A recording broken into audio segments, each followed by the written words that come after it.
Bonjour chers auditeurs. Bienvenue sur votre chaîne. Voici le résumé de la leçon 5 de l'école du sabbat pour le troisième trimestre de l'année 2025. N'oubliez pas de vous abonner et de cliquer sur l'icône « J'aime » pour soutenir notre mission d'enseignement de la Bible à travers le monde. Le titre de cette leçon, la Pâque. Le texte à mémoriser se trouve dans le livre de l'Exode, chapitre 9, verset 35. Et lorsque vos enfants vous demanderont « Que signifie ce rituel ?» vous répondrez « C'est le sacrifice de la Pâque du Seigneur, qui a épargné les maisons des enfants d'Israël en Égypte lorsqu'il a frappé les Égyptiens et délivré nos familles. » À la fin de cette leçon, vous entendrez le chant lié à ce verset. Chers auditeurs, la Pâque est une histoire de jugement, de rédemption et de grâce. La leçon de cette semaine explique l'un des événements les plus marquants de l'histoire d'Israël, l'institution de la Pâque lors de la dernière plaie catastrophique que Dieu a infligée à l'Égypte. Ce moment a marqué non seulement le point culminant du jugement divin contre Pharaon et ses dieux, mais aussi le début du voyage de libération d'Israël vers la terre promise. C'est à la fois un symbole du jugement pour les désobéissants et un signe puissant de rédemption pour ceux qui ont obéi et fait confiance à Dieu. La première partie de cette leçon expose la gravité de la 10e plaie, la mort des premiers-nés. La résistance continue du Pharaon allait désormais avoir des conséquences fatales, non seulement pour lui-même, mais aussi pour toute sa nation. Dans cette histoire, nous voyons comment l'orgueil d'un homme et son refus de se soumettre à Dieu peuvent causer des souffrances à beaucoup. En revanche, elle nous rappelle que Dieu est toujours prêt à fournir la sagesse et les conseils nécessaires pour prendre les bonnes décisions, mais que le cœur humain résiste souvent à la vérité. Le cœur endurci du Pharaon devient un avertissement sur les conséquences de la défiance envers la volonté divine. Leçon du dimanche, une plaie de plus. Le prophète Amos déclare que le Seigneur Dieu ne fait rien sans révéler son secret à ses serviteurs, les prophètes. Dieu, par l'intermédiaire de Moïse, avertit Pharaon une dernière fois. Cette dernière plaie frappera les premiers-nés de toutes les familles égyptiennes, y compris la maison de Pharaon. Cet acte divin n'est pas irréfléchi, mais l'aboutissement de la justice après de multiples avertissements rejetés.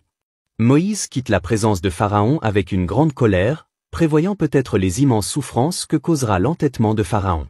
Le chiffre 10 symbolise la complétude dans les Écritures, par exemple les 10 commandements.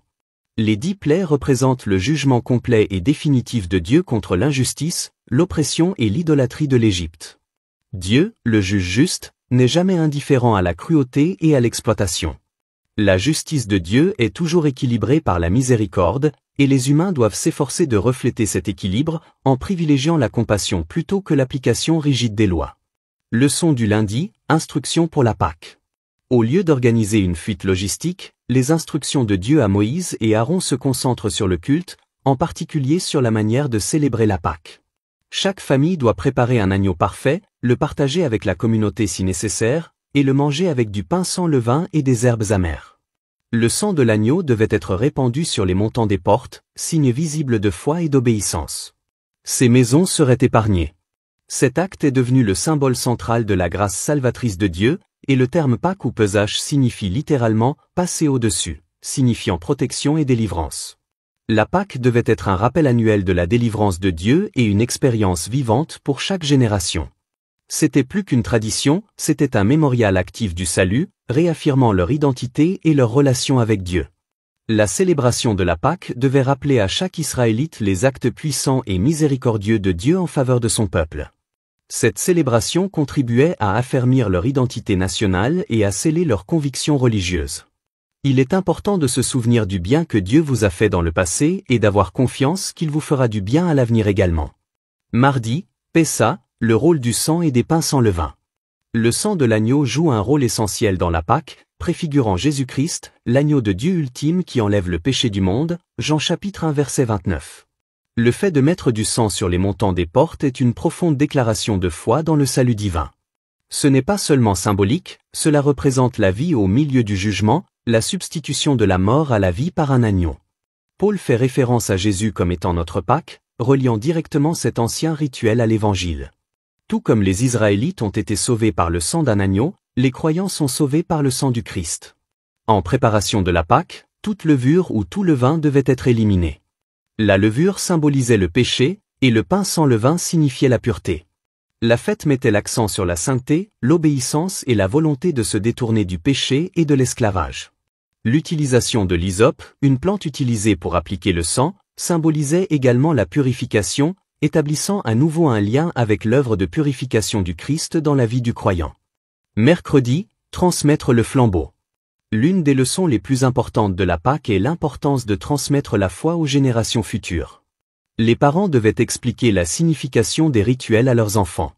Dans le livre du Deutéronome, il est rappelé aux Israélites de raconter leur histoire de manière à ce qu'ils puissent l'intérioriser comme leur propre parcours. Voici le récit qu'ils raconteront à leurs enfants. Mon père était un Araméen errant, il descendit en Égypte avec quelques personnes, y vécut et devint une grande nation, puissante et nombreuse. Mais les Égyptiens nous maltraitèrent et nous firent souffrir, nous soumettant à un travail pénible. Alors nous avons crié vers le Seigneur, le Dieu de nos ancêtres, et le Seigneur a entendu notre voix et a vu notre misère, notre labeur et notre oppression. Alors le Seigneur nous a fait sortir d'Égypte d'une main puissante et d'un bras étendu, avec une grande terreur et des signes et des prodiges. Il nous a amenés dans ce lieu et nous a donné ce pays, un pays où coule le lait et le miel. Ce récit ne devait pas être raconté comme un mythe lointain, mais comme une expérience personnelle et collective. Ce faisant, les familles s'identifiaient à la souffrance, à la délivrance et à la miséricorde de Dieu, même si elles vivaient plusieurs générations après l'Exode. Enseigner aux enfants l'histoire de la délivrance de Dieu était aussi un moyen de la rappeler aux adultes eux-mêmes. La répétition approfondissait la compréhension et renforçait la confiance dans la puissance de Dieu à agir à nouveau à l'avenir. Jeudi, le jugement divin. La dernière plaie survint à minuit. Tous les premiers-nés égyptiens moururent, du palais du Pharaon jusqu'aux maisons les plus humbles. Le silence de l'Égypte fut rompu par un deuil et une horreur généralisée. Cette plaie visait les dieux d'Égypte, de fausses divinités qui prétendaient avoir le pouvoir sur la vie, la naissance et la fertilité. Les dieux d'Égypte ont été rendus impuissants devant le Dieu vivant.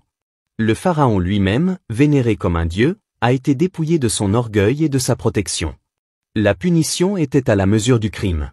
L'Égypte avait auparavant cherché à tuer les fils d'Israël. À présent, les fils de l'Égypte périssaient. Ce n'était pas une colère arbitraire, mais une justice mesurée. Il est néanmoins édifiant de réfléchir à la manière dont le péché affecte les autres. Des personnes innocentes souffrent souvent à cause de la désobéissance d'autrui. C'est une leçon de responsabilité et d'interdépendance. Vendredi, réflexion approfondie et application de cette leçon. Ellen White, dans Patriarches et Prophètes, souligne que la Pâque renvoyait à la fois à l'Égypte et au calvaire. L'agneau immolé préfigurait la mort expiatoire du Christ. Le sang devait être appliqué sur la porte, tout comme la foi doit être personnelle et intériorisée. Il ne suffisait pas de croire que le Christ était mort pour le monde, nous devons accepter qu'il est mort pour moi. La réflexion hebdomadaire nous encourage également à voir que l'Esprit du Christ doit vivre en nous. Nous devons assimiler sa parole, refléter son caractère et permettre à notre vie d'être transformée par sa grâce. Chers auditeurs, avant de terminer ce résumé, gardons à l'esprit que Dieu est à la fois juste et miséricordieux. Il avertit, il donne du temps et il envoie des prophètes avant que le jugement ne tombe. La Pâque concerne la foi, l'obéissance et le salut. Le sang sur les montants des portes était un signe de confiance en la protection de Dieu. Jésus est notre agneau pascal. Son sang nous sauve du péché et de la mort. La foi doit être personnelle. Chaque génération doit embrasser l'histoire de la rédemption comme la sienne. Le péché a également des conséquences. Il affecte souvent plus que le seul pécheur individuel. Nous devons raconter l'histoire et transmettre l'expérience de l'amour et de la délivrance de Dieu à la génération suivante. Que Dieu vous bénisse. And it shall be when your children say to you, what do you mean by this service that you shall say? It is the Passover sacrifice of the Lord, who passed over the houses of the children